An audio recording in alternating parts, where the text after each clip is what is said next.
What are the benefits of laparoscopy? So laparoscopy అనేది operative procedure as well as diagnostic procedure. మనం diagnosis లో చూస్తుంటామండి, ultrasound తో diagnosis చేస్తాము, ఇంకోటి ఎక్స్రేస్ తో డయాగ్నోసిస్ చేస్తాము. ఇవన్నీ ఏంటంటే ఒక మాధ్యమాల ద్వారా మనం డయాగ్నోసిస్ చేస్తాం. అదే లాప్రోస్కోపీలో అయితే మీరు లోపలికి ఎంటర్ అయిన తర్వాత వీటిని కీ హోల్ సర్జరీ కూడా అంటారు. అంటే స్మాల్ ఇన్సిషన్ ద్వారా మీరు లోపలికి అంటే కడుపు లోపలికి వెళ్ళేసి మొత్తం ఆర్గన్స్ ని డైరెక్ట్ గా విజువలైజ్ చేస్తారు, అంటే వీడియో తీస్తారు.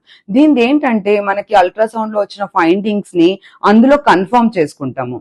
నిజంగా కొన్నిటికి డయాగ్నోసిస్ లాప్రోస్కోపీలో ఎప్పుడు చేస్తాము అంటే ఇన్ఫర్టిలిటీ కేసెస్ లో పీసీఓడి ఉన్నా కూడా, లేదా ట్యూబల్ బ్లాకేజ్ అని ఒక్కొక్కసారి ట్యూబ్ టెస్ట్ చేసేటప్పుడు ఇస్తూ ఉంటారు. వాటికి ఇంకోటి ఎండోమెట్రియోసిస్ అనేది ఒకటి ఫర్టిలిటీ ప్రాబ్లం ఉంటుంది. అలాంటి వాళ్ళకి కూడా మనకి స్కాన్ లో కనిపించని ఫైండింగ్స్ లాప్రోస్కోపీలో కనిపించే అవకాశాలు ఎక్కువగా ఉంటాయి. అలా అని అందరూ లాప్రోస్కోపీకి వెళ్ళాలా? లేదు, దానికి కొన్ని క్రైటీరియా ఉంటదండి. అది డాక్టర్ డిసైడ్ చేస్తారు మీరు లాప్రోస్కోపీకి వెళ్ళాలా అనేసి. లోపలికి వెళ్ళిన తర్వాత ఓవరాల్ గా కాంప్రహెన్సివ్ గా అన్ని చేసుకునే అవకాశాలు ఉంటాయి. ఇంకోటి ఆపరేటివ్ అంటే గర్భసంచి తీసుకోవడానికి కానివ్వండి, లేదా ఓవేరియన్ సిస్ట్ అయితే కానీ, ఇవన్నిటికీ కూడా ఓపెన్ కంటే కూడా ఇప్పుడు లాప్రోస్కోపీ ఎక్కువ బెనిఫిట్ ఉంటుంది. ఎందుకు అంటే చిన్న ఇన్సిషన్, లెస్ పెయిన్, తొందరగా రికవరీ ఉంటుంది, అండ్ తొందరగా హాస్పిటల్ స్టే కూడా చాలా తక్కువగా ఉంటుంది, అండ్ తొందరగా డిశ్చార్జ్ చేసేస్తాం. దీనివల్ల ఏంటంటే ఓవరాల్ గా పేషెంట్ బెనిఫిట్ అవుతుంది. అండ్ ఇంకోటి ఏంటంటే స్మాల్ ఇన్సిషన్ ఉంటుంది కాబట్టి ఇన్ఫెక్షన్ రేట్ కూడా చాలా తక్కువగా ఉంటుంది.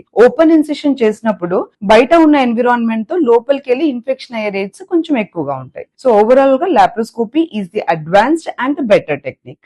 Thank you.